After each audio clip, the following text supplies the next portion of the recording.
Tikriausiai nesuklysiu teigdamas, jog jūsų pirmoji pažintis su dirbtiniu intelektu buvo ChatGPT, kuris atsirado prieš 18 mėnesių. Tai buvo geriausias pokalbių robotas, padėdavo spręsti namų darbus, rašyti elektroninius laiškus ir panašiai. Tačiau per 18 mėnesių daug kas pasikeitė ir šiandien mes turim bent 5 stiprius konkurentus. Vieną iš jų šiandien apžvelgsiu, kuris mano manimu yra ženkliai pranašesnis už ChatGPT. Būtent šiandien apžvelgsiu Claude AI Sonnet versiją, kuri yra nemokama, lygiai taip pat kaip ChatGPT 3.5. Ir padarysiu keletą testų, pamėgindamas pagrįsti savo nuomonę, kad Claude AI yra ženkliai geresnis variantas. Atlikta nemažai testų, būtent Claude AI testų, kurie nustebino ne vieną, nes netgi nemokama versija gerokai lenkia mokamą ChatGPT 4.0 versiją. Štai čia galite pamatyti palyginimą, kurį atliko MIT, tai Michigano technologijų institutas, ir jame matot,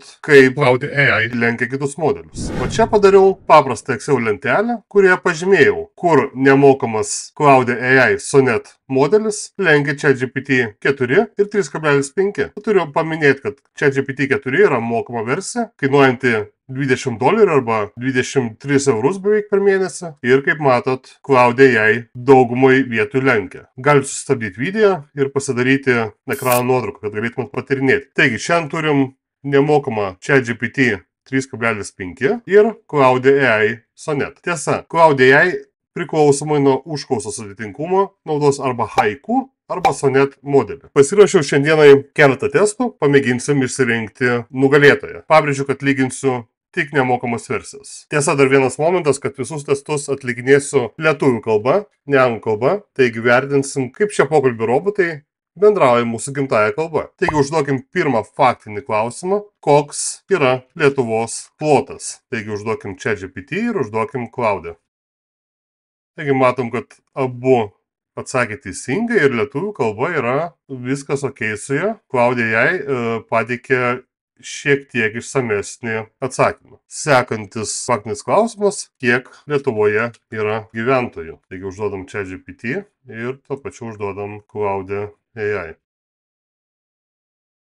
Taigi ChatGPT atsakė glaustai, kas yra teisingai, tiek pirmoji atveju, tiek antroji teisingai. Ir Claude AI taip pat atsakė teisingai ir pateikė dar daugiau faktų. Na, kol kas Claude AI man patinka labiau. ChatGPT atsako labai tiksliai ir tik tai ko klausimo, Claude AI, kaip matot, pateikė daugiau išsamesnės informacijos. Ir tokį keblų klausimą užduosiu, kuriai Europos daliai priklauso Lietuva. Tai mes visi puikiai žinom, kad Lietuva priklauso Šiaurės Europai. Pažiūrėsim, ar šie pokalbių robotai mūsų nepriskirs Rytų Europai, kuriai mes, nepriklausom. Kuriai Europos daliai priklauso Lietuva? Klausiam ChatGPT ir klausiam Claude AI. ChatGPT vėlgi atsakė labai glaustai, be jokių klaidų lietuviškai. Ir čia Claude AI jau suklydo. Priskėdavo mūsų Rytų Europos regionai. Tiksliau, Lietuvos priklauso Rytų Europos regionai, tai yra viena iš Baltijos valstybių esančių Šiaurės Europoje. Tai, šiek tiek pats savo prieštarauja. Gerai, aš manyčiau lygiosios šiuo klausimu. Taigi, sekantis klausimas bus, žiūrėsim, kiek šie pokalbių robotai yra kūrybiški. Parašyk pasakojimą ir įtrauk šiuos žodžius. Ponas Obuolys, dirbtinis intelektas, Lietuva 2023 metais. Visi šie žodžiai turi būti tarpusavyje susiję. Taigi, pasižiūrėsim, kuris iš šių modelių yra kūrybiškesnis. Duodam šią užduotį ChatGPT ir duodam šią užduotį Claude AI. Taigi, abu modeliai pabaigė rašyti istorijas. Ir ChatGPT rašė daug. Bet jeigu sustabdysit šitą video, pamatysit, kad jis prirašė absoliutų, sakykime, šlamštą. Tai lietuvių kalba yra tragiška ir pats kontekstas aš jo praktiškai nesupratau. Claude AI, kita vertus, parašė trumpesnį ir labiau tokį tikslesnį, tarkim, pasakojimą ar netrumpą. Ir įtraukė visus žodžius, kuriuos prašiau, kad įtrauktų. Taigi, manyčiau, kad taškas krenta neabejotinai Claude AI. Taigi, Claude AI pasiteisina generuojant kūrybinį tekstą. Aišku, toli gražu iki tobulo, tačiau, testuojam tarp šių dviejų ir tarp šių dviejų Cloud AI yra ženkliai geresnis. Mūsų trečiasis testas bus pažiūrėti, kaip gerai abu kalbos modeliai programuoja. Taigi pateiksiu paprastą iš anksto paruoštą užklausą. Abiem dirbtinio intelekto modeliam jie turėtų sugeneruoti paprastą HTML ir CSS svetainę, kurią mes tiesiog įsikelsim į Notepad, pervadinsim į index.html ir pasižiūrėsim, kaip gerai jie susitvarkė su šia užduotim. Taigi pateikiu užduotį ChatGPT ir pateikiu užduotį Cloud AI. Kaip matom, Cloud AI yra ženkliai greitesnis.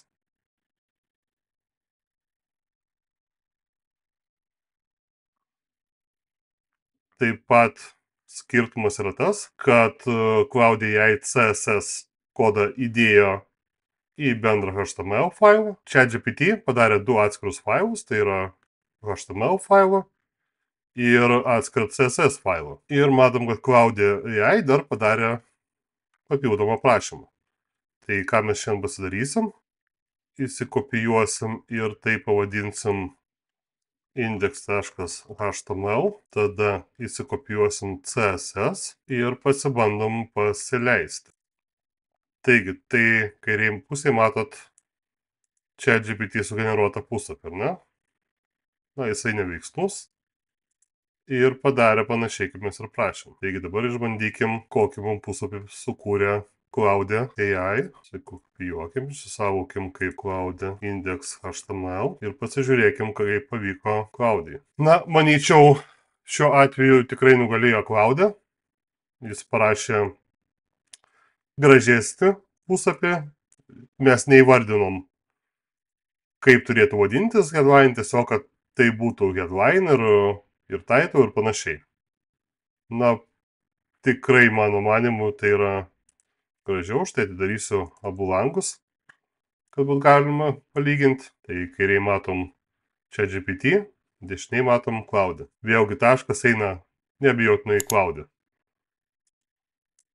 Sekantis ketvirtas testas, kurį sugalvojau, motyvacinio laiško kūrimas. Ir internete susiradau berods įmonę DFDS, ieško jūreivio, kuris plaukėtų 6 savaitės kelte ir sugalvojau užduoti tokią užduotį tiek Cloud AI, tiek ChatGPT, kad jie parašytų motyvacinį laišką į šią poziciją.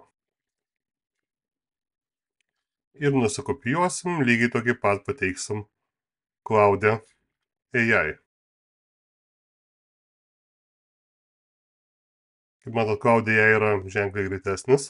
Perskaitęs tiek ChatGPT, tiek Cloud AI sugeneruotas motyvacinius laiškus, neabejotinai vėl taškas eina Cloud AI, nes Cloud AI atsižvelgia ir į reikalavimus, ir į darbo patį pasiūlymą. Pasakė, kad turi galiojančius jūrinius dokumentus, nes natūralu, kad žmogus, kuris aplikuos į šią vietą, turės ir jūrinius dokumentus ir paminėjo, kad puikiai kalba angliškai ir taip toliau. ChatGPT parašė abstrakčiai ir vėl kaip ir rašant istoriją, tai praktiškai nesusiję su užduotim, tai toks liūdnas, vos nemaldaujantis laiškas. Mums nereikia maldaujančio laiško, mes norime motyvacinį laišką, ką Cloud padarė puikiai. Tiesa, prieš siunčiant neabejotinai reikėtų koreguoti, bet arčiau norimo rezultato neabejotinai yra Cloud AI, taigi dar vienas taškas Cloud AI naudai. Penktasis testukas, paprašysim, kad šį motyvacinį laišką kalbos modelį išverstų į anglų kalbą. Tai tuo pačiu pasižiūrėsim, kaip jie seka mūsų pokalbį, ar jie atsimena, apie ką mes ką tik kalbėjom. Taigi paprašom, išversk šį motyvacinį laišką į anglų kalbą. Prašom to ChatGPT ir prašom Cloud. Abu susitvarkė puikiai, todėl abu gauna po vieną tašką. Ne vienas nesuklydo, abu išvertė tikrai puikiai ir pataisė netgi klaidas, kurias padarė rašydami motyvacinius laiškus lietuviškai. Sekantis testas, apibendrinimas, paprašysiu abiejų kalbos modelių, kad perskaitytų PDF failą ir parašytų apibendrinimą. Ir čia susiduriam su problema, nes ChatGPT Nemokamai 3.5 versijai galimybės, kaip matot, failus įkelti nėra. Taigi automatiškai laimi Cloud AI ir galim prasitestuoti, kaip tai padaro. Tai kelsim Lietuvos dirbtinio intelekto strategiją ir paprašysim, kad išanalizuotų šį dokumentą ir pateiktų jo analizę. Na, sakyčiau, Cloud AI modelis yra fantastinis. Jis išanalizavo mūsų PDF dokumentą ir pateikė Lietuvos dirbtinio intelekto strategijos analizę, dokumento analizę ir viską surašė būtent taip, kaip norėjom. Tai neabejotinas taškas, nes ChatGPT 3.5 apskritai neturi tokios galimybės. Fantastika. Abu nykščiai Cloud AI. Gerai, mūsų 7. testas – klaidingos informacijos atpažinimas. Na, dar kitaip žinomas kaip fact check. Esu pasirašęs 3 neteisingus faktus apie Lietuvą ir paklausim įdomiai. Pateik daugiau informacijos apie šiuos 3 faktus. Užduosim tai ChatGPT ir užduosim Cloud AI. Taigi paskaitom Cloud AI. Cloud AI iš karto suprato, kad mes bandom apgauti. Tai Lietuvos reljefas yra iš tikrųjų nekalnuotas, o lyguminis. Taip toliau, taip toliau. Antras teiginys buvo Lietuvos populiacija yra 1,5 milijono. Bet sakė, kad Lietuvos populiacija yra gerokai didesnė negu 1,5 milijono. Ir Lietuvos valstybė nėra neofašistinė. Šį faktą galim nusiųsti mūsų blogajam kaimynui, nes jis mano, kad mes esame neofašistai. Na, galim pasakyti, kad Cloud AI. Ir taip pat ChatGPT paneigė šios faktus. Abu pokalbių robotai puikiai susitvarkė su šia užduotim, paneigė faktus, taigi abiem taškas, abu susitvarkė su šia užduotim puikiai. 8. testas apie emocinį intelektą. Pasižiūrėsim, kaip arti abu pokalbių robotai yra link AGI. AGI tai turėtų vienas iš momentų pajusti emocijas, bent jau dirbtinai. Tai paklausiu, kaip tu jau tiesi ChatGPT ir paklausiu to paties Cloud AI. ChatGPT neatsakė į klausimą, Cloud AI atsakė į klausimą ir pateikė mums klausimą. Na, abu pasiryžę tęsti pokalbį šią temą, tarkim, emocinę temą, ar ne? Tiek, kad vėl, na, jeigu palyginsim šios du, tai neabejotinai Cloud AI taškas, labiau jaučias, kad bendrautum su, na, ne su roboto, su šiek tiek gyvesnė kažkokia būtybė ar gyvybės forma. 9. testuku patikrinsim humoro jausmą abiejų pokalbių robotų. Tai aš turiu pasiruošęs tokią užklausą, na, kad sukurtų humoristinį tekstą apie pono Obolį, dirbtinį intelektą, faktą, kad ponas Obolys filmuoja video ir panašiai. Pažiūrėsim, ką juokingo sukurs tiek vienas, tiek kitas pokalbių robotas. Cloud AI iš karto prajuokino. Mūsų drąsusis ponas Obolys įsivėlė neįtikėtiną dirbtinio intelekto madą. Vieną dieną, kai ponas Obolys sėdėjo savo sodelėje ir kramsnojo raudoną obolį. Jis staiga turėjo genialią idėją, kodėl neišmėginti šio naujo dirbtinio intelekto su mano geriausiais draugais Oboliais. Fantastika, pagalvojo jis. Ir taip prasidėjo pono Obolio ekstremalūs eksperimentai. Jis ėmė savo daržovės ir vaisius į dirbtinio intelekto sistemą, liepė atlikti įvairiausias užduotis, nuo šokių iki matematinių skaičiavimų. Rezultatai tai buvo tiesiog netikėtini. Vieną kartą jo pomidorai sukūrė išskirtinį eilėraštį apie gyvenimo prasmę. Fantastika. Pirmą kartą juokiuosi iš dirbtinio intelekto. Turiu omeny, na, ne iš kvailumo, o iš tai, kad iš tikrųjų prajuokino ir kažkiek yra juokinga.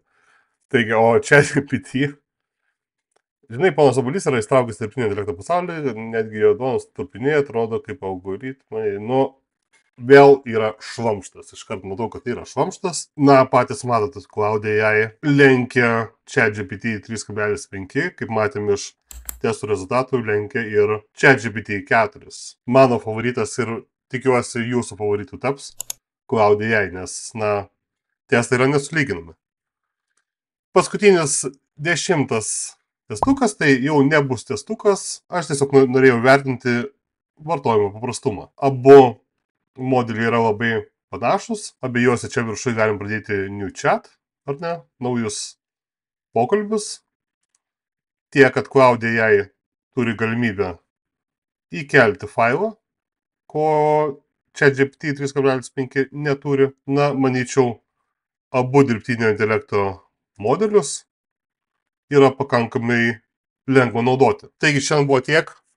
Labai tikiuosi, kad jūs gavote vertės ir kad sugebėjau parodyti, kad nemokamas Cloud'e jai modelis yra ženkliai geresnis variantas negu ChatGPT. Jeigu atvirai, mano mylimiausias nemokamas pokalbių robotas yra Google Gemini, apie kurį pakalbėsiu sekančiame video. Jeigu norite sulaukti to video, nepamirškite užsiprenumeruoti kanalą, paspausite nykščius į viršų, galite apsilankyti mūsų Facebook kanale, kur mes bendraujam ir aš pateikiu naujienas kone kiekvieną dieną iš dirbtinio intelekto pasaulio.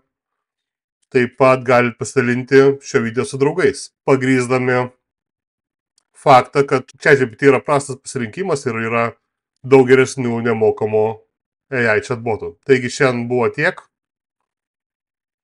Ate.